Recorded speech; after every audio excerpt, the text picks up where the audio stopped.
Bonjour. Alors, nous continuons notre série d'enseignements.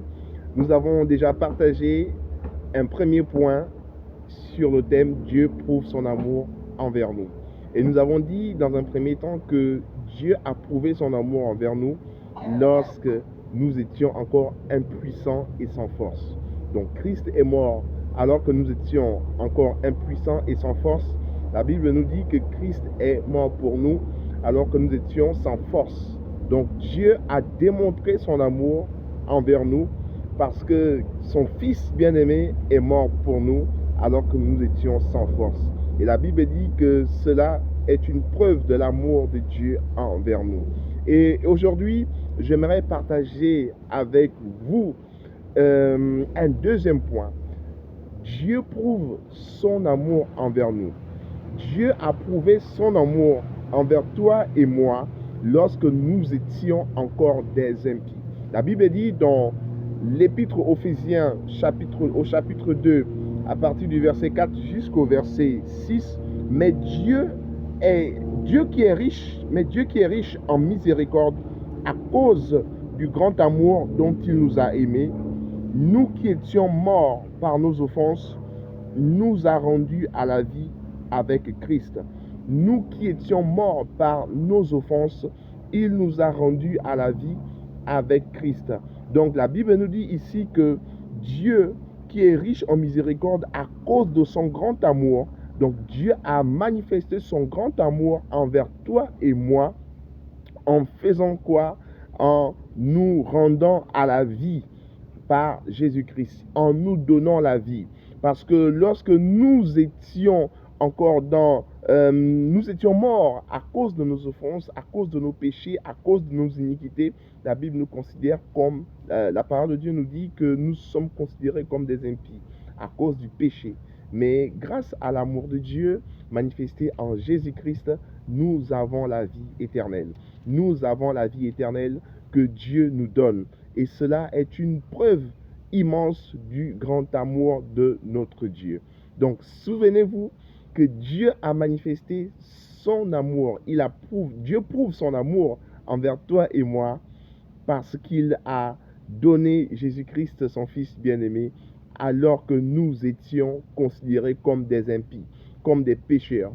Nous avions offensé Dieu, nous avions péché contre Dieu, mais malgré cela, Dieu n'a pas attendu que l'on devienne parfait. Dieu n'a pas attendu que l'on sorte du péché pour commencer à nous aimer. Dieu n'a pas attendu que tu arrêtes de commettre le mal que tu as commis ou encore que tu es en train de commettre pour commencer à t'aimer.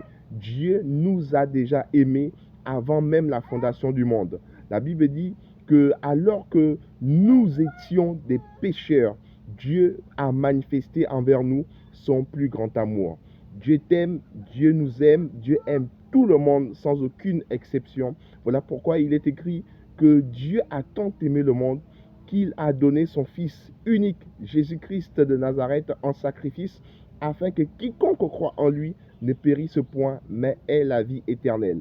Dieu, en effet, n'a pas envoyé Jésus-Christ, son Fils, dans le monde pour juger le monde, pour le condamner, pour l'écraser, mais il a envoyé son Fils dans le monde afin que le monde soit sauvé par lui.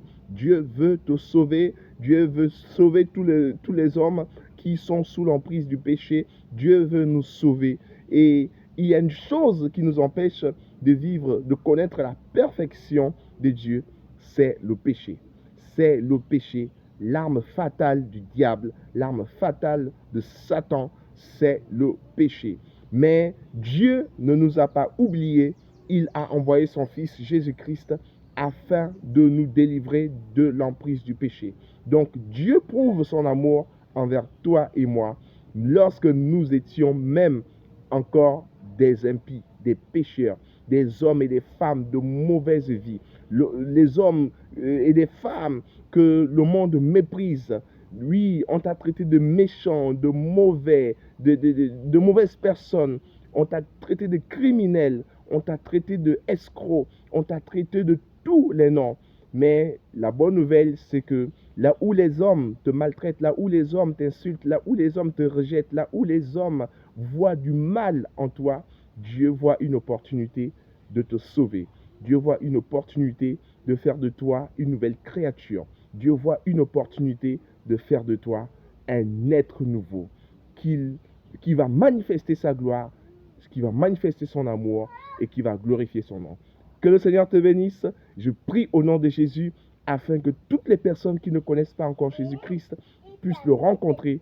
Et si vous avez laissé Jésus-Christ entrer dans votre cœur, je vous invite à me laisser un message, un commentaire, afin que je puisse vous contacter pour vous accompagner, pour vous aider à continuer de persévérer dans l'amour de Dieu. Dieu prouve son amour envers toi et moi, en sorte qu'il nous a aimés lorsque nous étions encore des impies, des pécheurs, des hommes et des femmes de mauvaise vie. Que le Seigneur vous bénisse.